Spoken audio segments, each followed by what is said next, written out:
আসসালামু আলাইকুম। সার্বজনীন সমাজ কল্যাণ ফাউন্ডেশনের উদ্যোগে আজকে আমরা আবারও একটি হুইল চেয়ার উপহার পৌঁছে দেওয়ার জন্য বায়া বিশুর মোড় পূর্বপাড়া এসেছি। আজকের এই হুইল চেয়ার ব্যবস্থা করার জন্য যারা আর্থিকভাবে সহযোগিতা করেছেন, যারা মানসিকভাবে সহযোগিতা করেছেন, যারা সময় দিয়ে সহযোগিতা করেছেন, সকলের প্রতি আন্তরিক কৃতজ্ঞতা ও ধন্যবাদ। এবং যারা অর্থ দিয়ে সাহায্য করেছেন, দোয়া করি আল্লাহ তাআলা যেন তাদের দান কবুল করেন এবং আরও বেশি বেশি মানুষের উপকার করতে পারেন। দান করলে কখনো কমে না, এটা আমরা সবাই জানি। এবং সবচেয়ে বেশি আনন্দের বিষয় আমার এবং আমাদের সবার কাছে সেটা হচ্ছে আমাদের প্রত্যেকটি সমাজসেবামূলক কাজে রবি ভাই সশরীরে উপস্থিত থেকে আমাদেরকে অনুপ্রাণিত করেন, উৎসাহিত করেন। যে কোনো সমস্যায় তিনি সহযোগিতার হাত বাড়িয়ে দেন এবং তার মতো ব্যস্ত মানুষ প্রত্যেকটা প্রোগ্রামে সশরীরে উপস্থিত থাকা, এটা সার্বজনীন পরিবার এবং সার্বজনীন পরিবারের উনি একজন অংশ হিসাবে এটা আমাদের জন্য অত্যন্ত গর্বের এবং সৌভাগ্যের। আমি এখন রবি ভাইকে দুটি কথা বলার জন্য বিশেষভাবে অনুরোধ করছি। আউযুবিল্লাহি মিনাশ শাইতানির রাজিম, বিসমিল্লাহির রহমানির রহিম।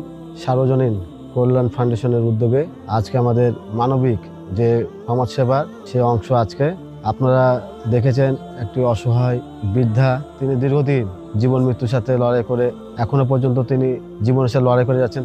তারই জন্য আজকে আমাদের এই হুইল চেয়ার মানবিক ফেরিওয়ালা যে এক ঝাঁক তরুণ উদীয়মান আছে, আমাদের সকলে এগুলো করা দরকার। আপনাদের বিভিন্ন মিডিয়াকে বলতে চাই, আপনারা এটা প্রচার করুন এবং অসহায় মানুষদের পাশে দাঁড়ান। এটাই আমাদের এখন মূল লক্ষ্য, মানুষের বিপদ আপদে পাশে দাঁড়ানো।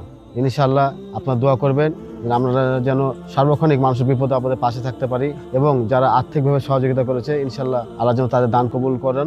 এ বলে আমার সংক্ষিপ্ত বক্তব্য শেষ হচ্ছে। আসসালামু আলাইকুম।